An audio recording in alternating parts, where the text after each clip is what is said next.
Good morning, everyone. It's a pleasure to be here again today. I'm Mike Carroll, the PennDOT Secretary, and we're here again today to talk about Real ID and to answer some of your questions. We are now less than a week away from the start of the federal Real ID enforcement by TSA. Starting May the 7th, if you don't have a Real ID driver's license, ID card, or a passport, you will not be able to board a domestic flight. Getting a Real ID is optional in Pennsylvania, but if you want to continue using your driver's license to fly domestically, you'll need a Real ID on or after May the 7th. To date, around 3 million Pennsylvanians have already gotten their Real ID. So especially if you are planning to fly soon and don't have a Real ID or a passport, you'll need to gather your documents and come visit us at one of our driver's license centers. You can find exactly what you need at our PennDOT website. Our PennDOT team works really hard to serve customers quickly and efficiently, but we're seeing huge increases in customer volumes at our driver's license centers as we begin to get closer and closer to May the 7th. Real IDs have been available in Pennsylvania for 6 years now, and they're still available and will be after May 7th's TSA deadline, not PennDOT's deadline. So if you don't have immediate plans or you already have a valid passport, you may want to hold off for a few weeks until the rush at the driver's license centers dies down. Now, I know there are a few questions that were submitted, and I'm happy to answer those now. Thanks. Our first question is, why do some states have 100% Real ID adoption and we don't here in Pennsylvania? So Pennsylvania General Assembly years ago decided that Pennsylvania would be an optional state, meaning that drivers had the opportunity to get a Real ID now for 6 years, but didn't have to. Some states, like Georgia, for example, the General Assembly and the law in that state required drivers to upgrade their driver's license to a Real ID at the time of their renewal. And so Georgia, for example, would have a very high compliance rate, near 100%, because it was a mandatory requirement in that state and few others, a handful of others. Pennsylvania, because of Pennsylvania law, made it optional for Pennsylvania's drivers. Thanks. Is the state doing anything additional to accommodate last-minute applicants as we get so close to the deadline? Well, we're working really hard at the driver's license centers, and we have opened them up on Mondays, 57 of them across the state, and meaning our folks in those 57 centers are working 6 days a week, just Sundays off. And so I'm proud of the work that's been done at the PennDOT driver's license centers. We do our best to triage the line to make sure people have the documents they need, or to separate out people that are getting their picture taken or some other driver's license transaction. We're working really hard, 6 days a week. If you're in line before we close, we'll accommodate you because you were in line before closure. We're working really hard. Again, human nature. A lot of folks have waited to the last minute here, and because of that, the requirement, optional license in Pennsylvania, it pushed everybody to the last minute.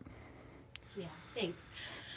The State Department of Labor recently announced a way to get an on-the-spot birth certificate.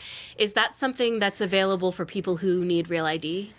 So the Department of Health and Bureau of Vital Records this week in Lancaster began a pilot program for the issuance of birth certificates over the counter for folks that had pre-registered. I'm unaware of how that will roll out to unemployment centers across the state with respect to Vital Records. Of course, you can get a duplicate birth certificate at the Vital Records offices across the state.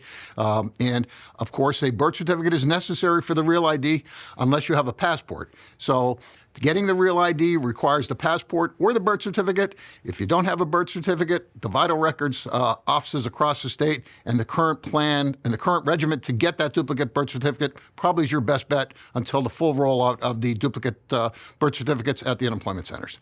Thank you. What is the fastest way to get a Real ID? The fastest way is to go to one of the 15 over-the-counter Real ID centers across the state. PennDOT's website would highlight those 15. When you go to one of those 15 with the documents you need, you will walk out with the Real ID. If you don't go to one of those 15 and you go to one of the other driver license centers, the documents are collected and your Real ID is mailed to you and you receive it in about 2 weeks. Which, by the way, is very common. Most of the states are doing the mail ID. Pennsylvania is one of the few that does the over-the-counter option for our residents. And it, again, highlights the extra step PennDOT has taken to try and meet the needs of folks and deliver the Real IDs as quick as possible. Thanks. If someone doesn't have a real ID driver's license or ID card, what else are they able to use to fly? Well, of course, the passport is the most common things that folks would have. Military ID would be another. But, the star on the driver's license indicating the real ID is really the easiest way. I'm a little concerned about folks that are going to rely on a passport because most people don't carry the passport if they're going to fly from Pittsburgh to Chicago. But if you're going to rely on the passport for boarding that domestic flight because you don't have a real ID, you have to remember to take it with you to the airport so that you can get past the TSA checkpoint. Thanks. And I know we've talked a lot about this topic, but if someone's had a name change, what other items do they need to bring to prove that? Well, they'd have to go to the courthouse, or they'd have to get the documentation necessary to highlight marriages or divorces. If there have been court-ordered name changes, documentation that would highlight that name change that is from the issuing county, primarily. So, again, admittedly, this is complicated for a lot of women that have had name changes through their life, but it is a federal requirement. This is not PennDOT's rule. These are not PennDOT rules. These are federal rules. All the states are having to deal with this, and I feel bad for women when it comes to having to collect all these additional documents. But in order to prove your identity and the name that appears on your real ID, federal requirements. Thanks. Well, that's the last of our submitted questions. Thank you very much. Thanks.